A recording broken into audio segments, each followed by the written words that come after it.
What's up, beautiful people, to another episode of the Rickey Jones Jr. podcast. It's me, Rickey Jones Jr. As you probably can hear, I'm not the clearest of, speech and all that good stuff, but we're going to get through it, okay? Because more than anything, I wanted to come on to give a special shout out. As y'all know, I love to do shout outs first.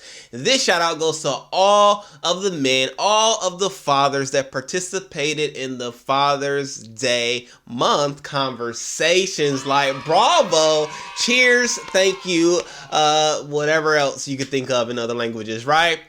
I just want to say thank you all. Shouts out to all you all. And it's cool because obviously you don't know the sequence of when I did those various interviews, and they did happen kind of sporadically, not necessarily in sequential order in which you saw them or heard them if you listen to it on the actual podcast scenario. And I want to say it was cool because when I did my father's, his was actually the first one. I did his with 3 weeks in between his and then the next one.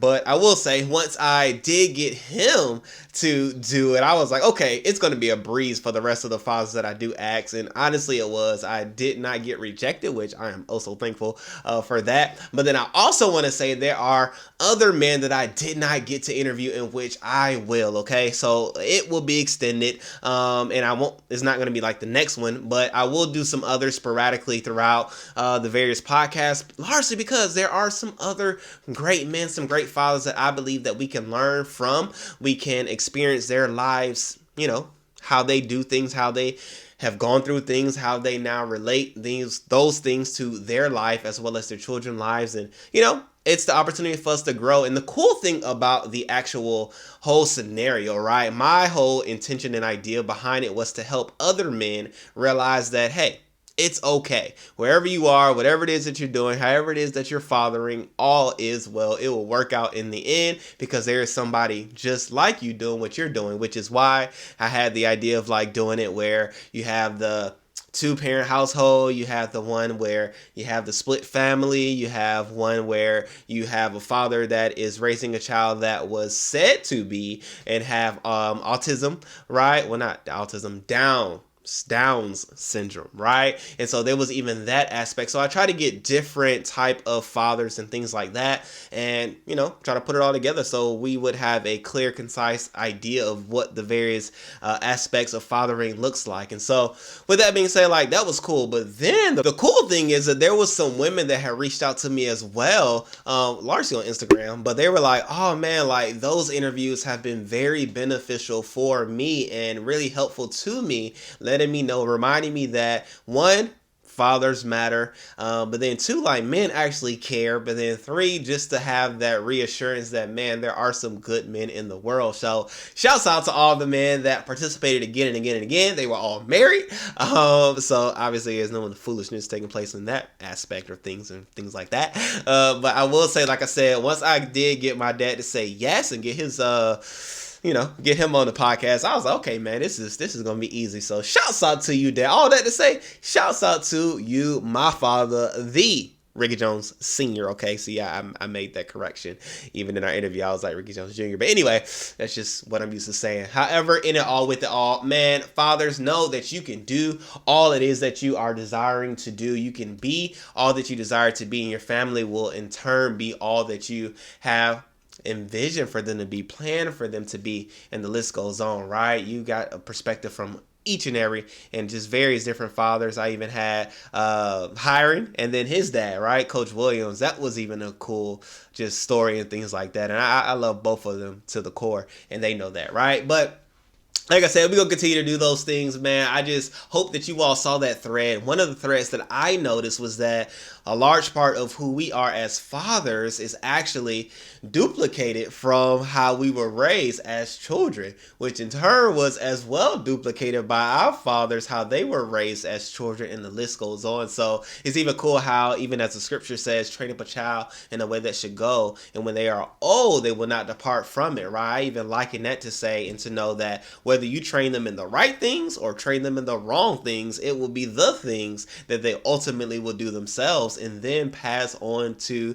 the next generations, right? So all that to say, if there are some things that you experience as a child, be it a mother or a father, right? At this point, this is for all that are listening. Know that you can make a difference. You can make a change, and you can do that by the way in which you raise your children, raise those that are looking up to you, raise those that you are mentoring, and the list goes on, right? You have the ability to make those differences, make those changes, protect the kids potentially from things in which you were not protected from, or even inform them, give them knowledge, give them instruction on things that you were not instructed on and you realize is very vital and necessary to life, right? And those are the different things that I learned from and experienced, because it was just a common thread. The things that we did as a child ultimately were the things in which we now do as parents, and it's just cool just to watch that time after time after time after time.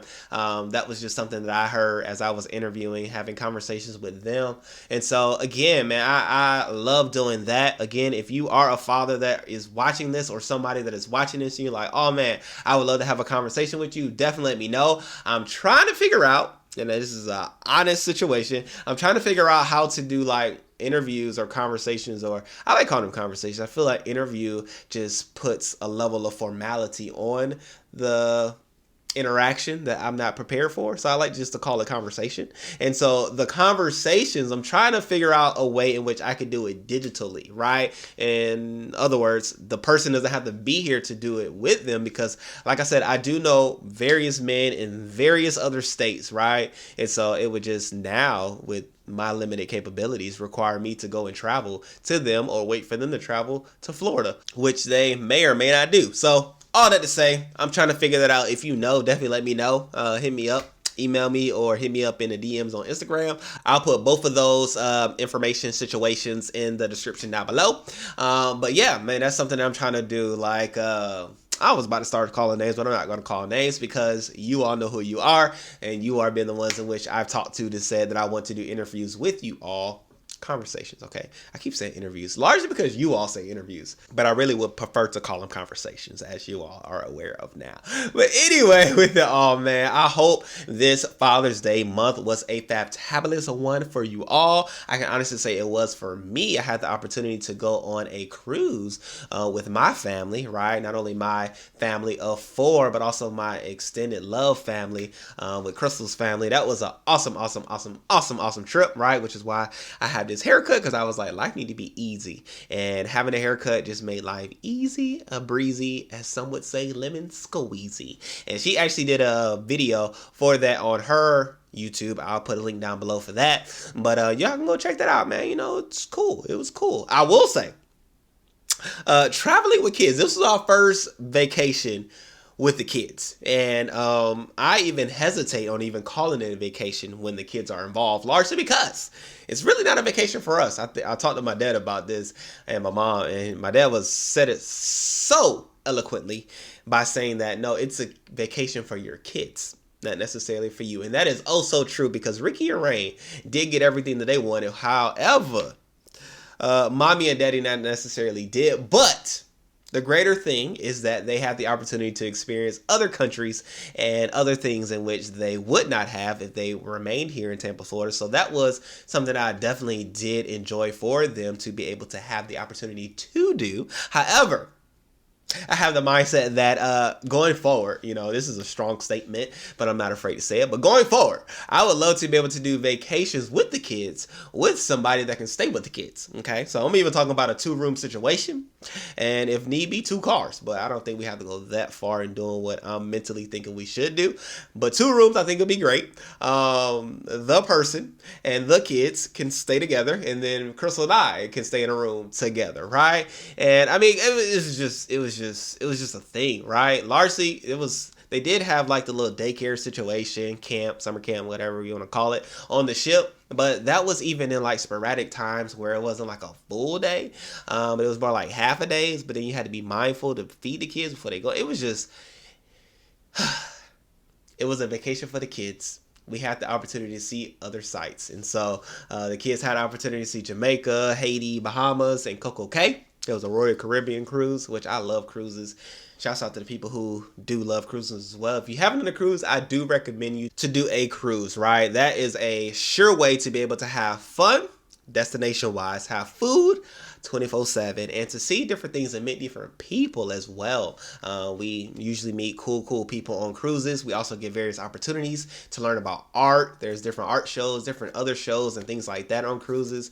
Unlimited food. Truth be told, there's going to be lunch. It's going to be breakfast, it's going to be dinner, but there's usually pizza 24/7 and ice cream you can find here and there throughout the ship and things like that. So definitely make sure that is something that you put on your bucket list to do as a way of vacation if you haven't done so thus far. I'm telling you, it's something that you do want to do. But yeah, man, traveling with the kids, that was its own situation, okay?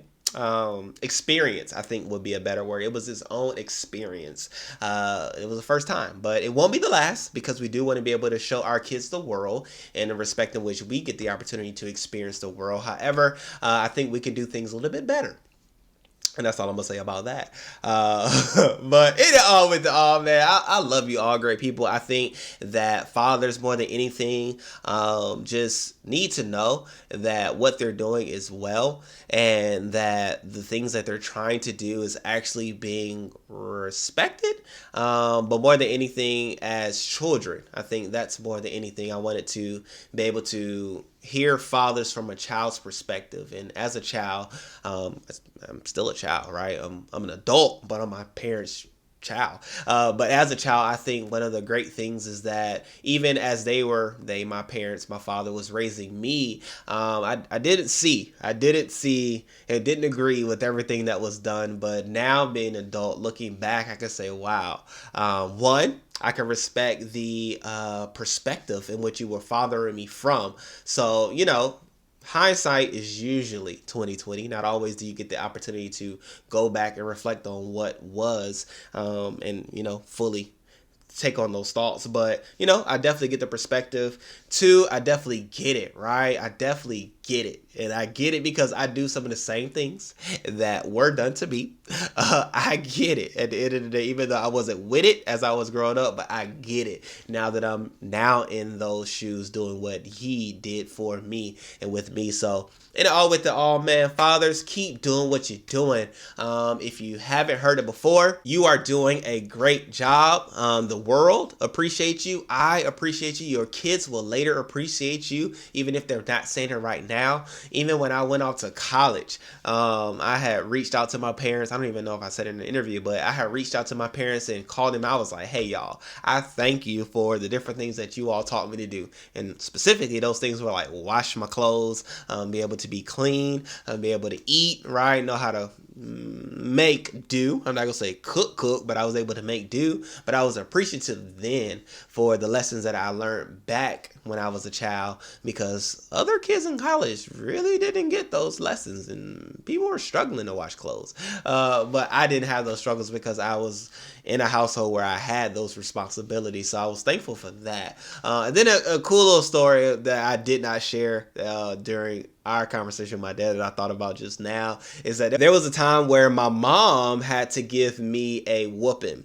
And let's see if I want to get into it. Yeah, I get into it. Largely because actually everybody in this story actually watches this podcast. If it's on YouTube, if you don't know what I'm talking about watching it. But anyway, my uncle gave my mother a money tree, and I think this money tree had $100 on it, and that was like back in the day. I don't know if y'all even remember money trees, but you had like $1 bills, $10 bills, $5 bills. I don't know if it did $20 bills because I feel like, hey, it's up to 100. So anyway, it was a money tree, and my mom kept it in like a credenza in the dining room. And so like there was the fine china at the top, and then at the bottom there was like these little cupboard areas that were closed. And so when I wanted ice cream money, and I knew my parents weren't trying to give me ice cream money because, I was already doing enough with the dentist bills and things like that, I would just go to the money tree and just, snag $1, snag $2, you know what I'm saying? Because I'm trying to treat somebody. So, I snag a $5 bill because we can get 3. But nonetheless, I'm out here snagging bills. And, as always, parents find out. I wasn't replenishing the money. I didn't have the money to put it back. You know, I'm out here spending money. I ain't trying to save money and put money back. So the money tree was skimp. Right, I tried to like do it from one side, so if she just looked in the cupboard, she wouldn't see anything. But you know, every now and then you get to touching stuff, and if you turn that bad boy, that thing had a bald head in the back. But anyway, that's either here nor there, because when she found out, oh, she was bad, and I mean, it was what it was. It was only 3 of us in the house.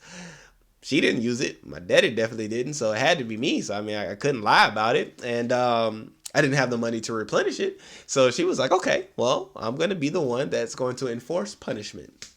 And at the time, many moons ago, right, whooping was the punishment, in which was required for, hey, we don't do this. And so I was like, okay. This was like the first time she actually whooped me. So I didn't know what to expect, but my dad was there. My mom was there. We were in the we were in the living room upstairs. And so this was like the formal living room, the area which you don't go into, but she was just mad. She was that mad that she just blacked out and was not into it. So nonetheless, we get to it, and she gets the whooping, right? So, you know, you get the first one, pow. And I was like, whoa, that's it, you know? But I couldn't do that outwardly. Inwardly, that's what I was thinking about. Outwardly, my dad was looking, so I sold out. Hit me again. Pow. It was like this. I was crying, screaming. You know, you do the whole shebang. You know what I'm saying? I don't even remember how many she gave me. She could have gave me 20 times as many as she did give me, and it probably would have felt the same way the first one did. And I sold it at the end of the day. And so that was a fun one, because usually my dad was the one that inflicted punishment on me, but my mom did that time, and I largely wish she continued to do so. But nonetheless, that was like a little fun story, because I had to fake it. Because if I did not fake it, I truly believe that my dad would have been like, okay, you tried, baby girl. Well, I don't know if he would have called her baby girl, but you tried, wifey. But let me do it, because obviously this wasn't enough. But anyway, all that to say, great people, great fathers are still out there. Great fathers still exist, and I will interview more fathers, because I largely believe that fathers need a platform to be able to speak, because not always are we recognized, not always are we highlighted, not always are we heard. But then, you know, at the end of the day, I think maybe we could start forming something, right? I don't know. I like groups, right? I love community. So at the end of the day, I'm always thinking like, how can we bring people together, and it be on various scenarios or topics and things like that. So now the topic is fathers. But at the end of the day, great people, make sure you tune in next week, because we're gonna have some fun stuff going on in the month of July. We get to change things up. Like I said, the goal is to have my baby girl Crystal on. She has an idea of what we could do for a podcast show. So I'm gonna let her do what she does, and I'm gonna just sit back and do what I do. But at the end of the day, great people, I love you all. I appreciate you all. Thank you so much for those that have subscribed. And if you made it this far, I'm pretty sure you should right now, okay? Because we are on our way to 1,000 subscribers by, I want to do it by August, right? You know, why wait till the end of the year when you could do it now? Right? It's summertime. You ain't doing nothing else, so might as well click that subscribe button. So with that being said, great people, I love you all. I appreciate you all, and I will see you on the next video, episode, podcast, conversation, whatever you want to call it. Let me see you there. All right, great people. Peace.